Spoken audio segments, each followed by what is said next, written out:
시작하도록 하겠습니다.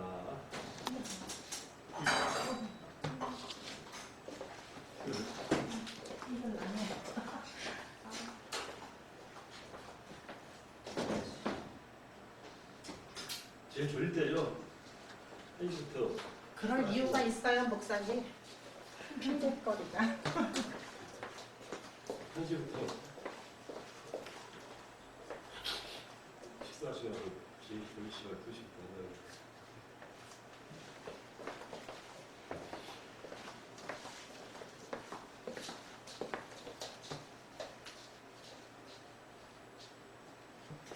신주에서 집회가 있었을까요?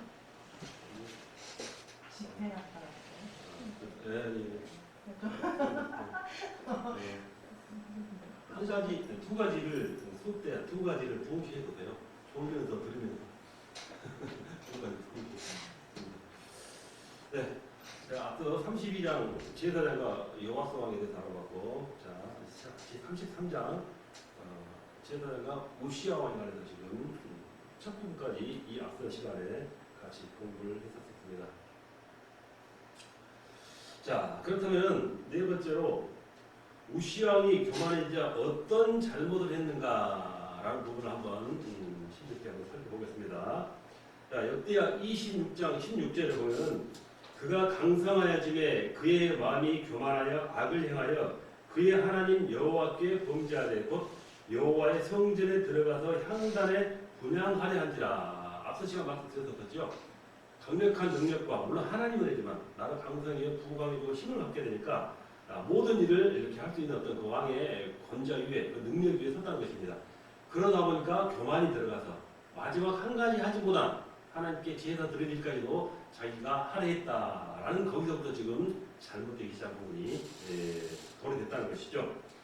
자, 이렇게 우시야 왕은 마음이 교만해지자 악을 행하여 이렇게 여호와께 죄를, 즉 하나님 앞에 죄를 짓는, 즉 마음에서부터 우러난 죄를 지어서 행위로 나타나는 그런 과정에 이르렀다는 것이죠. 말씀드린 대로 이 우시야 왕은 나라가 강성해지자 자기가 모든 것을 다 할 수 있는 어떤 그런 위치에 올랐다라는 것입니다. 그래서 교만의 어떤 그런 위치에, 그런 자리에 싹이 자기 마음에서부터 서기 시작했다라는 것이죠. 자, 그 교만의 극치가 뭐냐면 바로 자기도 제사장들이 할 수 있는, 즉 성전에 들어가서 여호와의 제단 앞에 들어가서 향단에 분향하는 일을 할 수 있다라는 그런 마음을 가지게 된 것입니다. 자, 여호와의 성전에는 누가 과연 들어갈 수 있는가라는 것이죠. 오직 여러분이 잘 아시는 제사장만이 들어갈 수 있다라는 것입니다. 성전에 들어가 향단에 분향하는 일도 오직 제사장, 그들이 가지고 있는 사명을 맡은 사람만이 할 수 있다는 것은 하나님께서 먼 이전에부터 해온 그런 진리고 명령인 것입니다.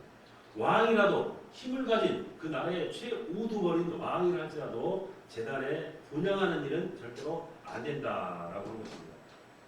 자, 그래서 민수기 16장 40절에 보면은 이스라엘 자손의 기념물이 되게 하셨으니 이는 아론 자손이 아닌 다른 사람은 여호와 앞에 분향하러 가까이 오지 못하게 함이며 또 고라와 그의 무리와 같이 되지 않기 위함이라. 여호와께서 모세를 시켜서 그에게 명령하신 대로 하였더라. 이렇게 이미 출애굽기 민수기에서 명령을 해 놨다는 것입니다. 자, 성전에 들어가서 분향하고 제사 드리는 일은 선택을 받고 구별을 받은 아론의 자손 중에 제사장들만이 할 수 있다라는 것을 말하는 것입니다. 자, 그 사실을 알고 있는 제사장들이 들어가지 말라고 강력하게 말렸다는 것입니다. 자, 만약에 한다면은, 만약 제사를 드린다면은 여호와께서 하나님께서 크게 범죄합니다라고 경고까지 하고 있는 상황인 것입니다. 역대하 26장 17절 18절에 보면은 제사장 아사라가 여호와의 용맹한 제사장 80명을 데리고 그의 뒤를 따라 들어가서 우시야 왕 곁에 서서 그에게 이르되 우시야여 여호와께 분향하는 일은 왕이 할 바가 아니요 오직 분향하기 위하여 구별함을 받은 아론의 자손 제사장들이 할 바니 성소에서 나가소서 왕이 범죄하였으니 하나님 여호와께서 영광을 얻지 못하리다. 이렇게 선지자가 일러주고 있는 것입니다. 자, 분향은 하나님의 임재를 상징하죠. 자, 향을 피운다, 분향을 한다, 제사를 드린다는 바로 하나님을 만나기 위한 하나님의 임재를 위한 것이라는 것입니다. 그 상징이죠. 그래서 오직 제사장들만이 그 일을 할 수 있도록 하나님께서 정해 놓으셨다는 것입니다. 그런데 우시야 왕은 왜 제사장들의 만류에도 불구하고 자기가 그렇게 분향을 하고 싶었을 것이냐라는 것입니다. 고대 시대 왕들은 정치와 신앙을 다 관할해 있었습니다. 고대 시대의 어마어마한 신전들, 온 세계를 통틀어서입니다. 그런 신전들을 누가 만들었는가 하는 것입니다. 자, 왕들이 만든 것이죠. 그래서 왕들이 신전에 가서 제사 의식을 하면서 자기들의 힘과 능력을 국내적으로 알리고 과시를 했었습니다. 자, 이스라엘 하나님의 선민 그 유다 나라 이스라엘 빼고는 그 주위의 나라는 다 이랬던 것을 볼 수 있습니다. 물론 애굽만 보더라도 바알 왕이 가장 큰 권위를 가지고서 자기가 일한 업무까지도 맡았던 거라 하는 것을 볼 수가 있겠죠. 자, 우시야 왕도 정치, 외교, 국방, 경제 등 이렇게 나라의 틀을 튼튼하게 세워가지고 어느 주변의 나라보다도 더욱 강성하게 바로 나라를 일으켜 세워놨습니다. 그래서 우시야 왕도 바로 이방의 왕들처럼 자신이 직접 그들이 한 것처럼 제사 의식을 통해서 자신의 강성함을 더 확대해서 보여주고 싶었다라는 것입니다.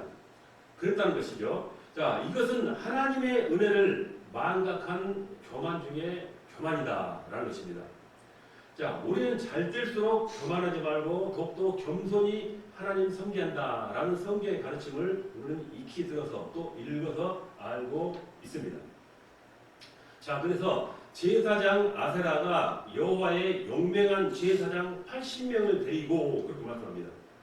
자, 왜 제사장 아세라가 왕이 분향하려 가는 길을 강력하게 막았는가입니다. 자, 사실 왕의 권위에 도전한다든지 왕의 명령을 거역한다든지 왕의 길을 막는다는 것은 죽음을 각오해야 하는 그러한 행동입니다. 그러나 제사장 아사라는 이 용맹한 제사장 80명을 동행해가지고 왕을 즉 분향하러 가는 그 왕의 길을 막았다라는 것입니다. 자, 이 용맹한 제사장이라고 했습니다. 자, 이 용맹하다는 것은 힘이 있다, 능력이 있다라는 것이 바로 기본입니다.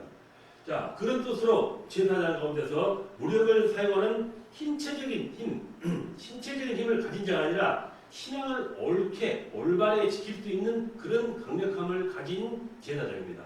덩치가 크고 이렇게 뭐랄까 힘이 센 물리적으로 강한 그런 제사장이 아니라 신앙으로 잘 무장된 바로 하나님의 말씀으로 잘 무장된 용맹한 제사장을 말하고 있는 것입니다. 자, 그래서 이 믿음 때문에 내 생명을 걸고 내가 비록 힘이 약하고 이할지라도 신앙의 강력함을 가지고 내 생명까지도 이렇게 던질 수 있는 숭배할 수 있는 그런 마음을 가진 믿음인들, 즉 제사장이 한다. 그 사람들이 지금 80명이라고 말하는 것이죠. 자, 성전에서 제사하는 일은 하고 싶을 때 하는 것이 아니죠. 또 하고 싶다고 마음대로 해서 되는 것도 아닙니다. 제사를 드리는 날은 정해져 있는 것입니다. 그래서 이 우시야 왕도 제사를 드리는 날을 아마 익히 알고 있었을 것입니다. 그래서 제사장들에게 이번에는 제사 드리는 일이 자신이 직접 드려야 한다라고 아마 간접적인 통보를 했을지도 모릅니다. 그래서 내가 직접 이번에는 제사를 드릴 테니 제사 드릴 준비를 철저히 하라고 아마 전해주고 명령을 했을지도 모릅니다. 그러자 율법을 아는 아사라 제사장을 비롯한 여러 제사장들이 가서 왕을 만류했을 것이라는 것입니다. 그건 안 된다. 하나님의 말씀은 어기면 안 된다라고 이렇게 누누이 말씀을 했을 것입니다. 자, 아마 그 중에 또 제사장 무리들 중에도 된다는 쪽이 있었고 반대하는 쪽으로 또 나누어져 있을지도 모릅니다. 아까 용맹스러운 자가 있었고 그렇지 않은 자가 있다고 그랬었죠. 그래서 기왕그랬으면 제사장 전부가 나가는데 80명만이 나왔다는 것이 분명히 여기에서도 제사장들 가운데 혹시 의견이 다를 수 있었다 하는 말을 지금 간접적으로 하는 것입니다. 자, 그래서 제사장 가운데 왕의 편에 마음이 가 있는 사람은 아마 했을 것이고 무조건 예하는 사람들은 됐을 것이고 하나님의 말씀에 올바르게 선 근처자들은 안 된다라고 이렇게 반대를 했을 것입니다. 그래서 왕의 의견을 따르는 자들을 제외하고 율법에 기록한 대로 법대로 제사의 원칙을 지키는 제사장들이 이렇게 마음이 하나가 되었다라는 것입니다. 그래서 제사장 아사라와 함께 왕이 분향하러 간다면 막아야 한다 하는 사람이 80명이 나왔다 하는 것이 지금 이 성경의 말씀인 것입니다. 자, 제사장들은 목숨을 걸고라도 제사를 지켜야 합니다. 그래서 왕의 명령을 거역하면 살아남기 힘든 그런 것이 그 당시 사회의 특징이기도 합니다. 제사장들은 왕이라도 절대로 하나님의 법을 어기면 안 된다라는 것을 잘 알고 있습니다. 그래서 제사장의 신앙이 만약 무너진다면 다른 길이 없습니다. 그래서 제사장의 신앙만이라도 남아있다면 다시 회복되고 성장할 기회는 있다는 것이죠. 그래서 이렇게 왕이 분향하러 가는 그 길을 막았던 그 제사장 아사라의 신앙과 용기를 우리에게 간접적으로 느낄 수가 있는 것입니다. 자, 이런 제사장이 있는 그 유대 나라가 지금 복이 있는 것이죠. 어떻게 보면은 왕의 잘못도 막을 수 있는 하나님의 법을 어기는 그 막강한 왕의 힘까지도 막을 수 있는 그러한 제사장들이 있기에 바로 나라를 지킬 수 있었고 그 나라를 또 하나님께서 복을 주시는 그런 계기가 될 수도 있는 것입니다. 그래서 올바른 제사장, 하나님의 명령, 하나님의 말씀을 잘 전하는 자 한 사람만 있어도 그 나라는 살 수가 있다라는 말씀을 우리가 이 말씀에서 우리가 빗대어 볼 수가 있는 것입니다. 자, 역사적으로 우리가 바라본다면 기독교를 핍박했던 그런 지도자를 보면은 기독교 지도자를 먼저 핍박합니다. 자, 그래서 기독교 지도자, 믿음의 신앙인들을 자기 편으로 만들거나 자기 말을 듣지 않으면 핍박해서 가두거나 힘들게 하는 것이죠. 그래서 이렇게 이스라엘 민족의 힘은 하나님의 힘을, 하나님의 말씀을 잘 믿는 믿음에 있다라고 말씀을 드립니다. 자, 그래서 하나님의 율법대로 왕이 나라를 다스리고 또 제사장들은 다른 예배를 드려야만 한다는 그런 법이 있는 것입니다. 이렇게 하면은 바로 하나님께서 그 나라를 부강하게 해주고 또 평안하게 만들어준다는 것을 우리가 배워야 할 수 있는 것입니다. 자, 오늘 우리나라 기독교 지도자들이 먼저 할 일은 예배를 잘 드리는 일이라고 말씀을 드렸습니다. 그래서 예배의 성공만이 인생의 성공을 하게 만들고 또한 나라도 부강하게 만드는 길이라는 것을 우리가 이러한 글을 통해서 항상 배우고 느끼고 있는 것입니다. 자, 그리고 나라의 지도자들은 하나님의 말씀을, 즉 하나님을 두려워하는 마음을 가져야 하는 것입니다. 교회의 가장 큰 사명은 예배라고 말씀드렸었죠. 바로 그 길이 바로 교회의 사명을 잃지 않고 이렇게 올바로 설 수 있는 것입니다.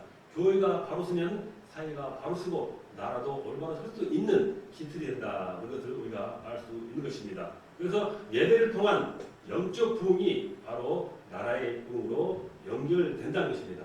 자, 그런데 이 왕은 지금 이러한 중요한 부분을 잊고서 자기의 어떤 그 권위를 위한 마지막 하나 남은 자기의 어떤 교만이 되겠죠. 그 교만의 길로 들어서고 있는 이 왕의 모습을 보고 있는 것입니다.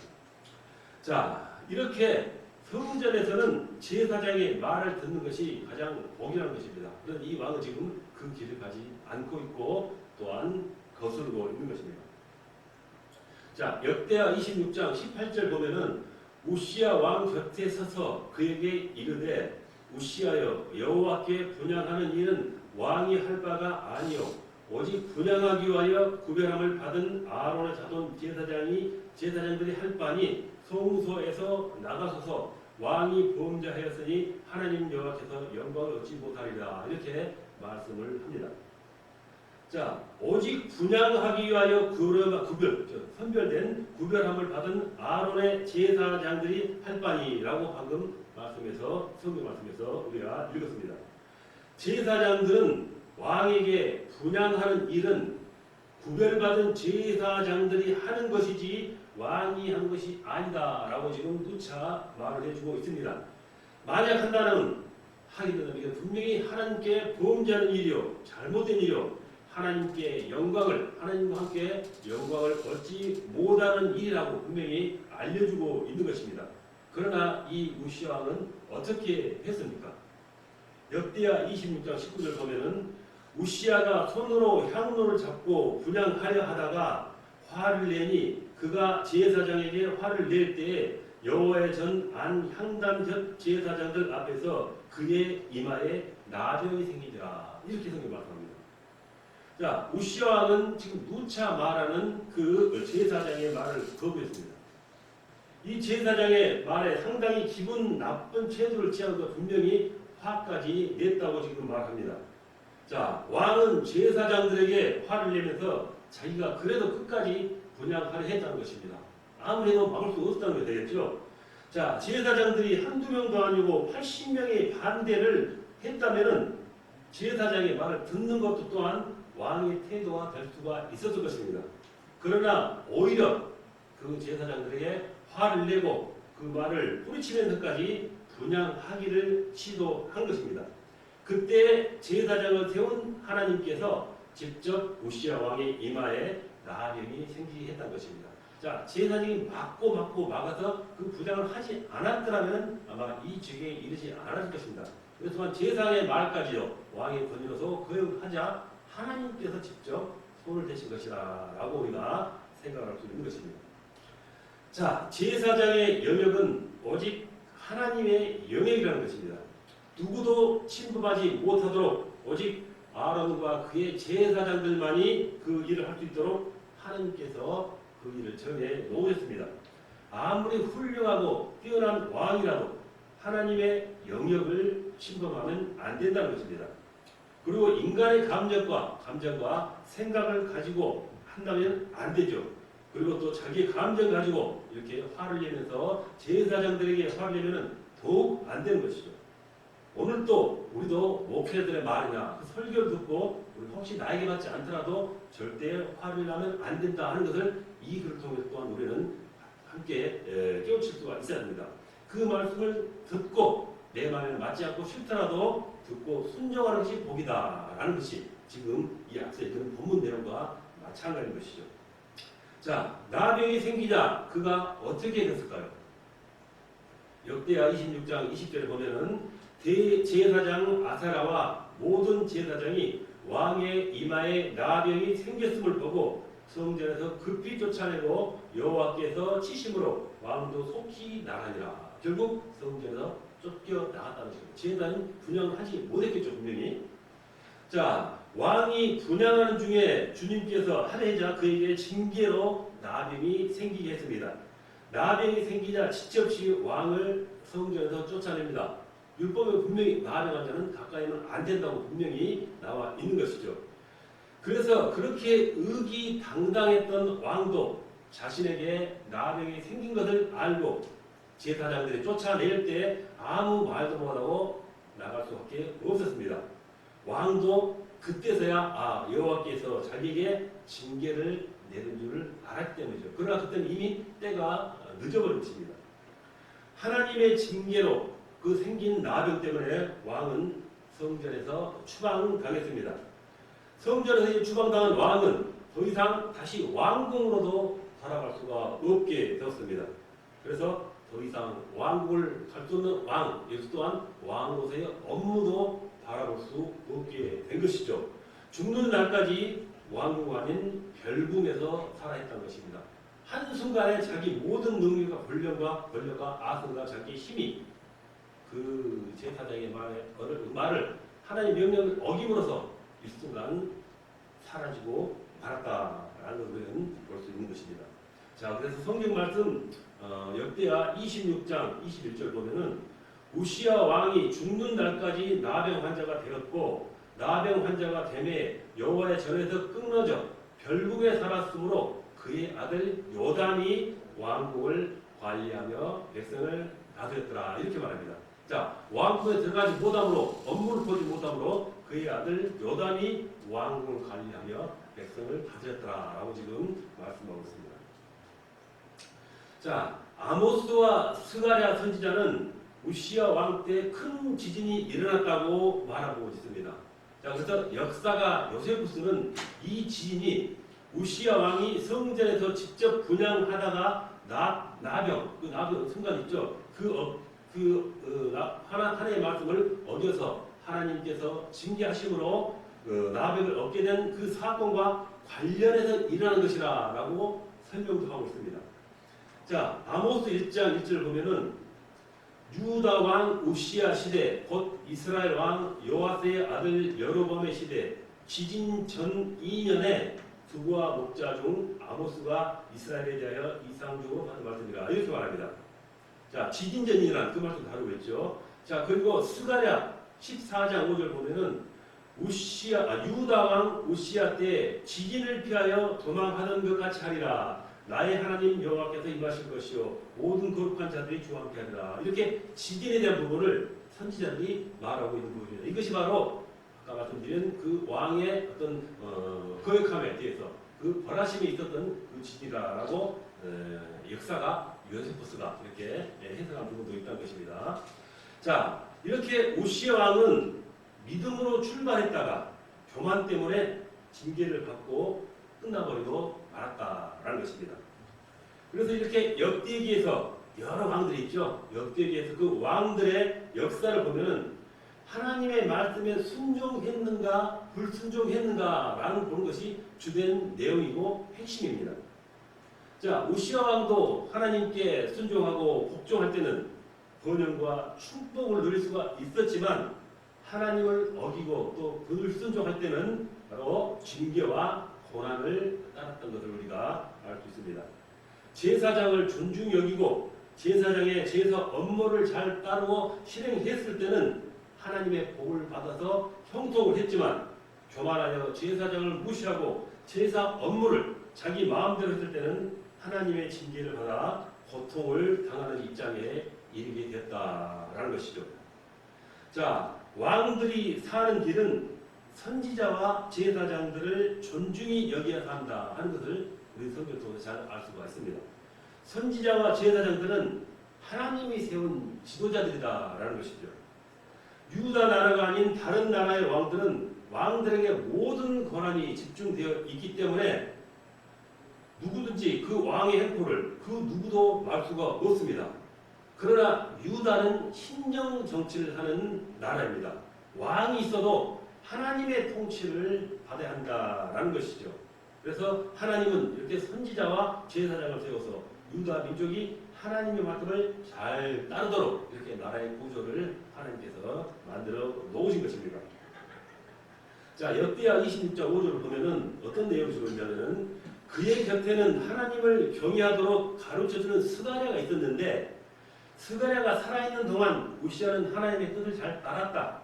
그가 주님의 뜻을 찾는 동안은 하나님께서 그가 하는 일마다 잘 되게 해주었다라고 이렇게 새 글로 번역할 수가 있는 그 부분인 것입니다. 자, 우시야 왕 곁에는 좋은 선지자가 있었고 좋은 제사장이 있었습니다. 왕이 이들의 지도를 말씀을 잘 들을 때는 하나님께서 복을 주시셔서 가지고 하는 일마다 형통하게 하고 강인함을 이렇게 유도해 주었다는 것입니다. 왕 자신도 하나님의 뜻을 잘 알고 또 찾고 하나님을 경외함으로 강성한 나라를 만든 것을 볼 수 있습니다. 그러나 말씀드렸듯이 강성의 후에는 선지자의 말도 제사장의 말도 무시하는 자가 되고 만 것이죠. 강성해진 것이 마치 자신의 능력과 자신의 힘과 지식 때문에 이렇게 된 것이다 라고 생각을 한 것입니다. 그런 교만한 마음이 자리를 잡게 된 것이죠. 나를 강성하게 해주신 그 하나님의 은혜를 절대로 잊어서는 안 된 것입니다. 왕은 하나님의 은혜도 있고 선지자와 제사장들의 도움까지도 뿌리쳤습니다. 자기의 분수를 지키지 못했다는 것입니다. 자, 그래서 이러한 말씀을 우리가 신약에 또 찾아본다면 로마서에 보면은 나는 내가 받은 은혜를 힘입어서 여러분에게 각 사람에게 말합니다. 이렇게 사도 바울이 말합니다. 여러분은 스스로 마땅히 생각해야 하는 것 이상으로 생각하지 말고 하나님께서 각 사람에게 나누어 주신 믿음의 분량대로 분수에 맞게 생각하십시오라고 바울이 로마서를 통해서 우리에게 그러한 과거에 있었던 일을 빗대어서 우리에게 교훈해주고 있는 내용의 글인 것입니다. 자, 우리가 하나님의 복을 받는 것도 중요하지만 그 복을 끝까지 지키는 것이 더 중요하다고 볼 수 있습니다.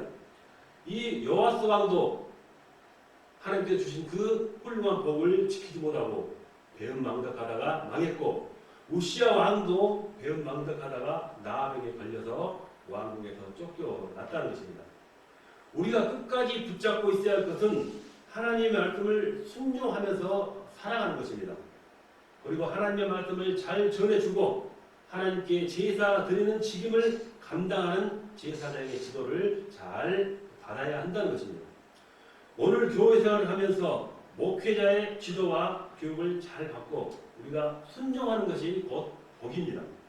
내 신앙의 연륜이 쌓이면 쌓일수록 더욱더 겸손한 마음으로 믿음으로 삶을 살아갈 수 있도록 힘써야 한다라는 그 우리의 신앙에 바로 이 앞서 배운 강의 내용처럼 그 모습에서 우리의 마음을 다시 한번 새겨나갈 수 있어야 한다라고 여러분에게 말씀을 줄 수 있겠습니다. 자, 이렇게 제33장 제사장과 우시야 왕에 대해서 처음과 끝에 대해서 하나님과 제사장의 관계에 대해서 자세히 한번 여러분과 살펴봤습니다. 자, 다음은 제34장으로 갑니다. 자, 이번에는 제사장과 히스기야 왕입니다. 자, 히스기야 왕도 업적에 관해서 우리가 성경에서 많은 부분을 우리가 익히 읽고 또 알고 있는 부분이 있습니다. 자, 그래서 그보다도 우리가 있는 것보다 좀 더 자세하게 연구해보고 생각해보는 시간을 갖도록 하겠습니다. 자, 역대하 29장 1절 5절에 히스기야가 왕위에 오를 때에 나이가 25세라 예루살렘에서 29년 동안 다스리니라. 그의 어머니의 이름은 아비야요 스가랴의 딸이더라.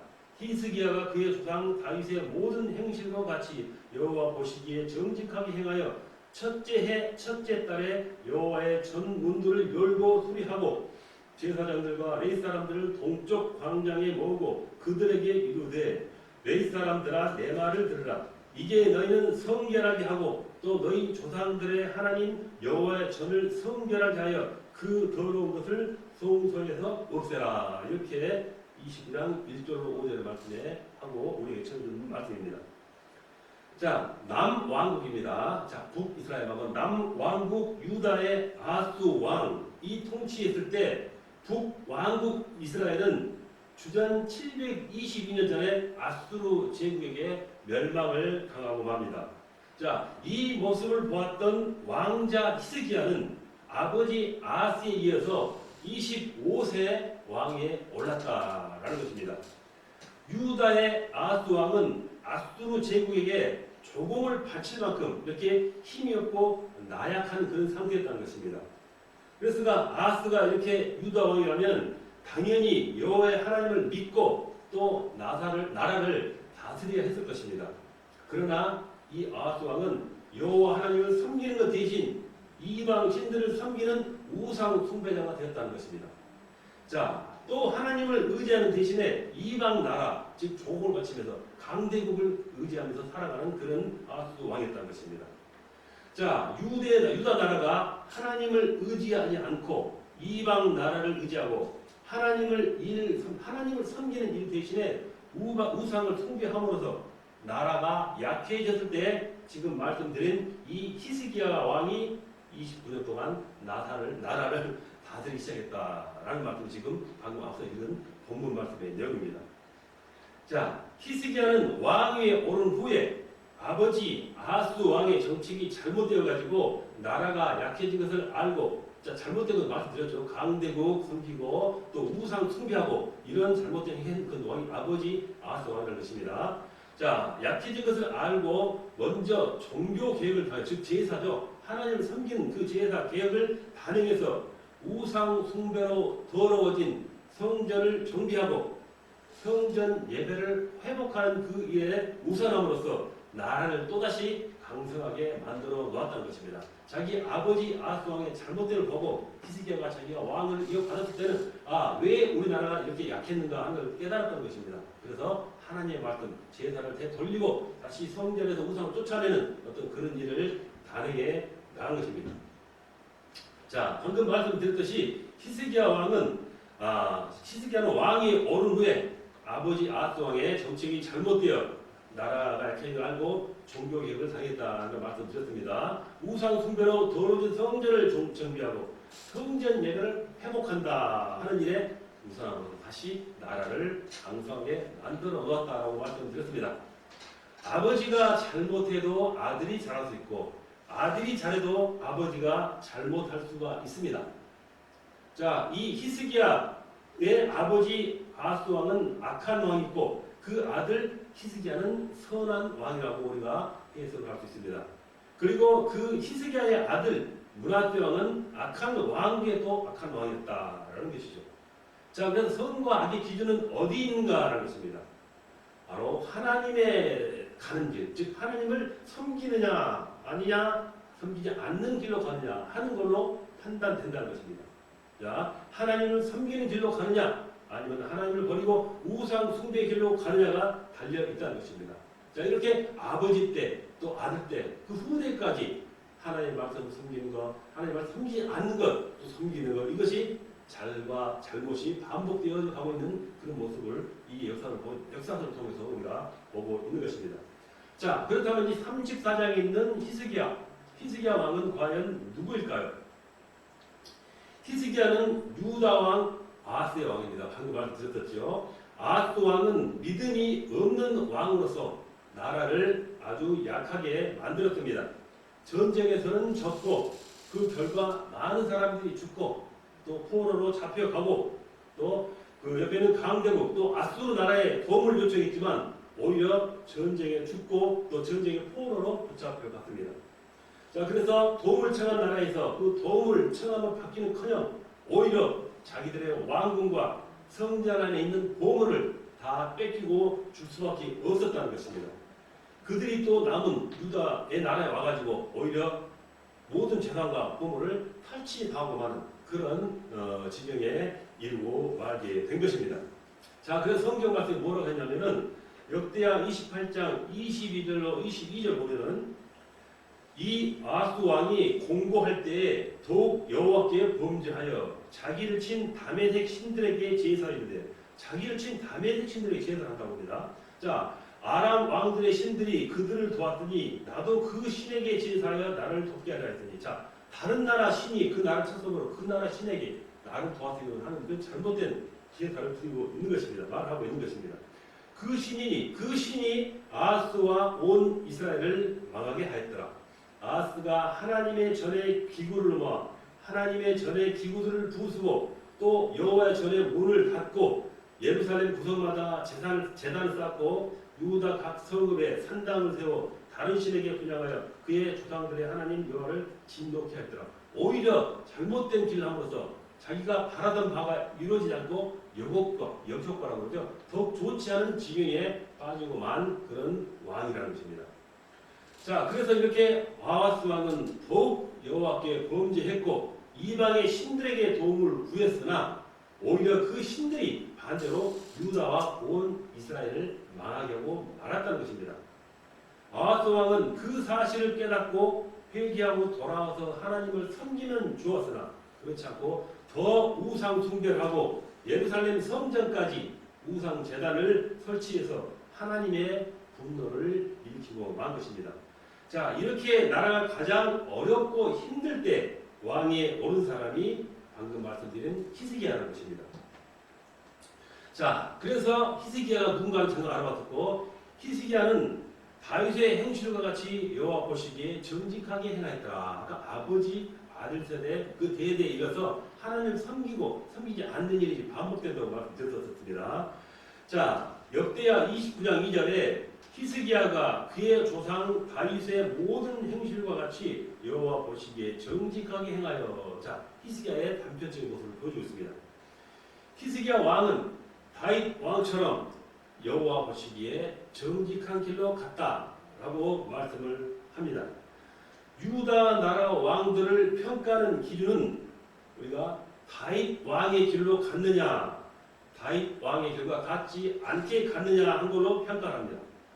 자, 지금 이 히스기야 왕은 자기 아버지 아하스 왕이 우상 숭배의 길, 바로 악한 길로 간 것과는 반대로 모든 행실이 여호와의 보시기에 좋은 길로 갔다. 즉 다윗의 길로 갔다라고 말씀을 하고 있는 것입니다. 그래서 히스기야는 좋은 신앙으로 출발한 왕이다라고 우리가 지금 생각할 수가 있겠죠.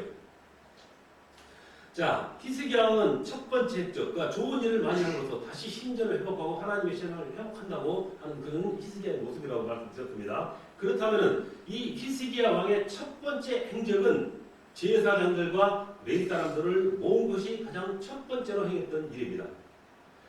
역대하 29장 3절로 4절에 보면은 첫째 해 첫째 달에 여호와의 전 문들을 열고 수리하고 제사장들과 레위 사람들을 동쪽 광장에 모으고 그들에게 이르되 레위 사람들아 내 말을 들으라. 이제 너희는 성결하게 하고 또 너희 조상들의 하나님 여호와의 전을 성결하게 하여 그 더러운 것을 성소에 없애라. 이렇게 말을 하고 있습니다.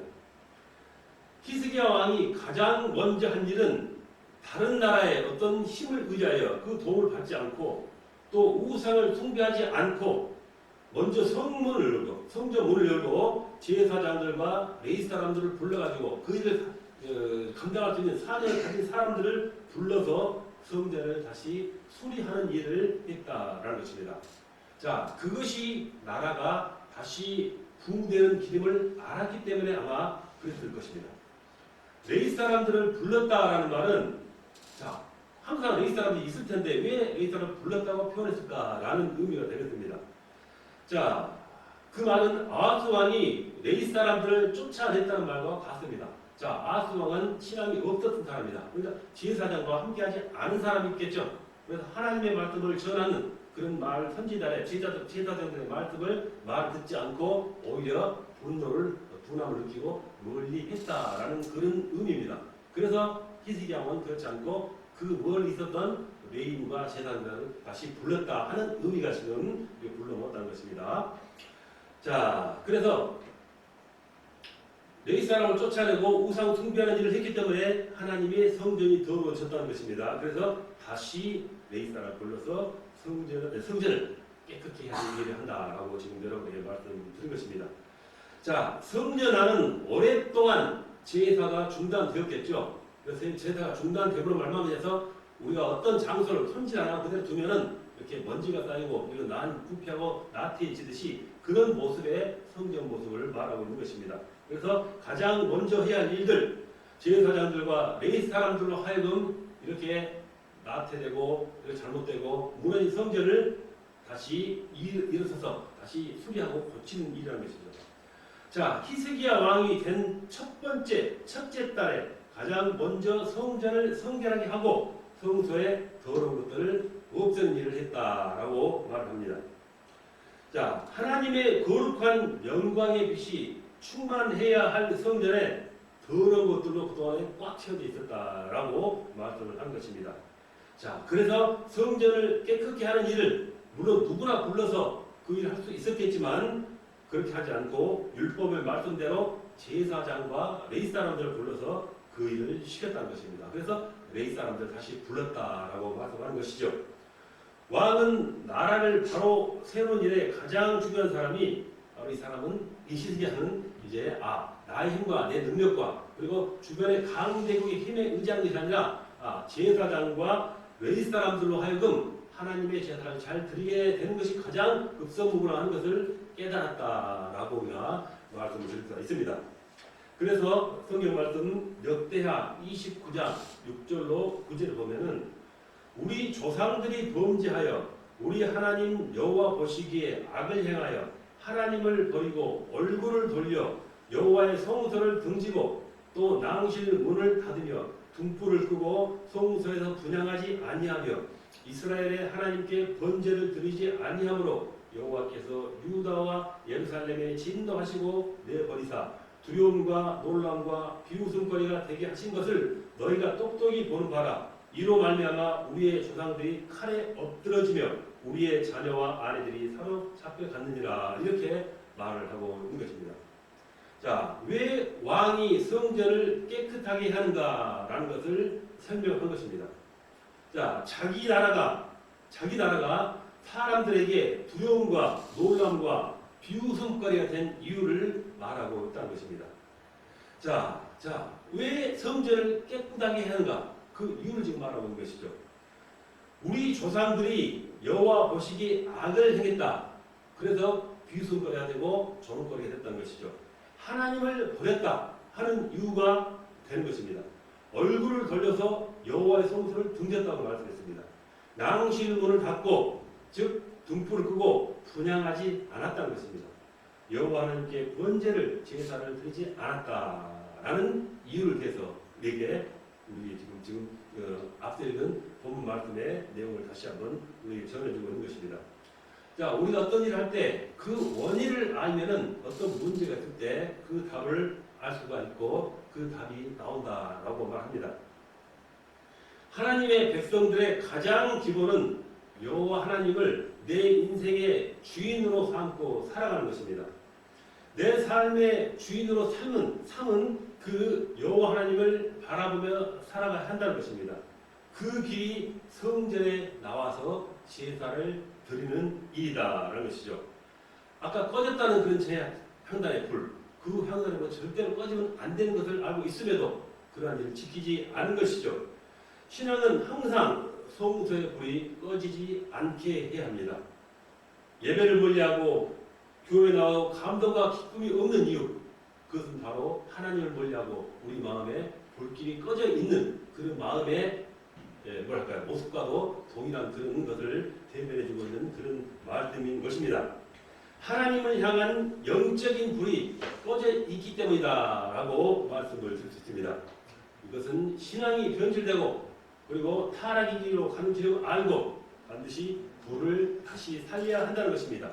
내 마음에 여호와 하나님을 향한 뜨거운 불이 타올라야 한다는 것입니다. 지금 히스기야 왕이 이러한 일을 다시 회복시키기 위해서 이 불러 다시 한번 하나님을 지금 다시 마음에 섬기고 올바른 길로 인도하기 위해서 가장 먼저 한 일이 제사장과 레위 사람들을 불러서 성전을 수축한 일이다라고 말씀을 했었습니다. 자, 그래서 히스기야 왕은 닫힌 성전의 문을 열고 성전을 수리했습니다.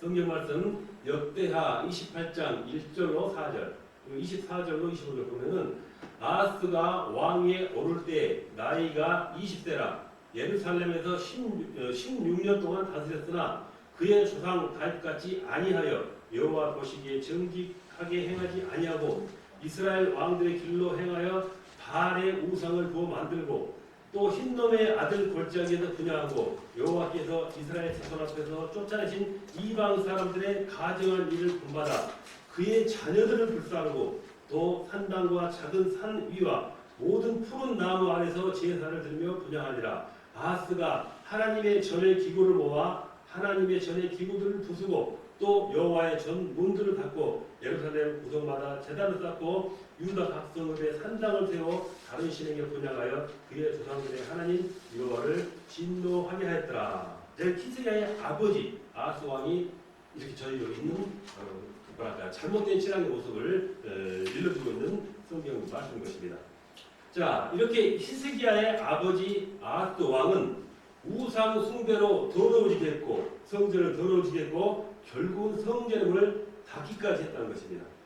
아하스 왕은 바알 우상을 만들고 이방인들의 신앙을 본받아서 자녀들을 불사르고 하나님의 전에 모든 기구들을 부수고 예루살렘 구석마다 이방의 제단에 어떤 그 우상의 신을 쌓았다는 것입니다.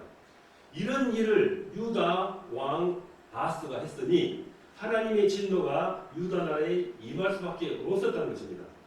이런 일을 잘 알고 있는 바로 이 히스기야 왕은 하나님의 맹렬한 진노를 우리에게서 떠나게 할 마음에 고백하고 그것을 실천하고 옮겼다라고 말씀을 하고 있는 것입니다. 자, 왕은 여호와의 진노에 이방인들의 비웃음거리를 떠나게 하기 위해서 어떤 일을 했을까요? 즉 히스기야가 어떤 일을 행했냐 하는 말씀이 되겠죠. 역대하 29장 11절로 19절을 보면은 이런 말씀들이 나옵니다. 먼저 제사장과 레위 사람들을 불렀다라고 했습니다. 자, 그 이유 아까 말씀드렸었죠. 자, 두 번째로는 레위 사람들은 이제 게으르지 말고 부지런히 일을 해야 한다라고 강조합니다.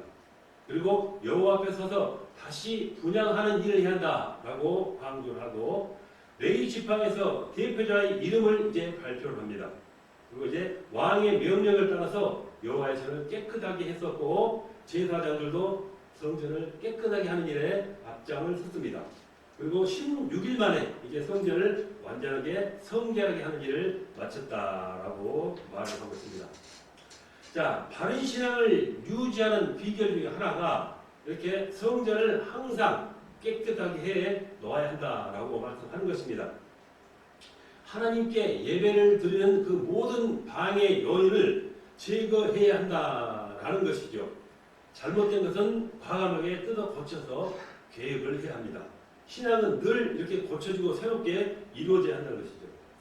앞에 해놓았던 왕의 잘못된 일들, 그것을 현재 있는 왕이 바꾼다는 것은 쉽지만은 않을 것입니다.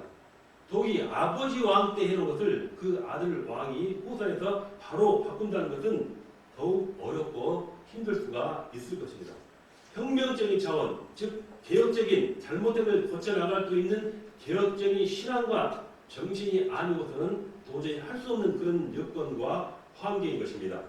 그 일을 히스기야가 해냈다는 것, 그것도 오직 하나님만을 의지하는 전적인 믿음이 있어서 그런 일이 가능했다라고 우리는 말씀을 할 수 있습니다. 성전을 성결하게 하는 일과 우리가 있는 우리 교회, 즉 우리가 예배당을 깨끗하게 하는 것은 이 두 말씀 중에 분명히 연관성이 있는 것입니다.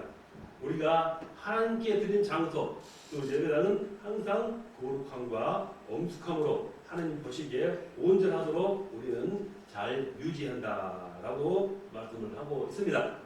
우상의 요인들이 절대 들어오지 못하게 하고 예배에 방해가 되는 지저분한 것들이 없도록 늘 성전을 관리하고 보수하고 청소하고 유지하는 일에 날마다 우리는 노력을 해야 하는 것이죠. 그리고 날마다 교회 와서 봉사하고 우리가 가꾸고 청소하는 일들을 우리 항상 비록 힘들다라도 우리는 귀하게 여겨야 한다는 것입니다. 또 영적으로는 이단 사이들이 절대로 우리 성전 안에 틈타지 못하게 하고 악령들이 틈타지 못하도록 열심히 기도하고 깨어 있어야 합니다. 교회 안에서는 오직 하나님의 영광만이 나타나게 한다라는 말씀을 오늘 공부한 이 내용에서 우리 다시 한번 새길 수가 있어야 한다라고 여러분에게 말씀을 드리고 싶습니다. 자, 오늘 수업은 여기까지고 그 다음 항목은 계속 연결해 나가도록 하도록 하겠습니다. 여러분 수고하셨습니다. 자, 기도하겠습니다. 하나님 아버지 감사합니다. 오늘 또 하나님의 크신 사랑으로 우리 신학교를 키워주시고 또 세워주셔서 우리와 하나님을 알고 배우는 일에 협력하도록 인도해 주심을 감사드립니다. 하나님의 거룩과 큰 뜻이 있어서 우리를 이 자리에 인도하여 가르치고 훈육하신 줄로 믿습니다. 하나님의 택함을 받은 귀한 우리 주님의 제자인 우리 신학생들 기억하여 주시옵소서. 항상 하나님의 큰 능력으로 이 세상을 하나님의 복음으로 주님의 복음으로 변화시켜 나가는 주님의 능력의 종들이 되게 하여 주시옵소서. 건강 축복, 가정 축복, 물질 축복 충만하도록 은혜 내려 주시옵소서. 감사드리며 우리 주 예수 그리스도 이름으로 기도합니다. 아멘. 여러분 수고하셨습니다. 감사합니다.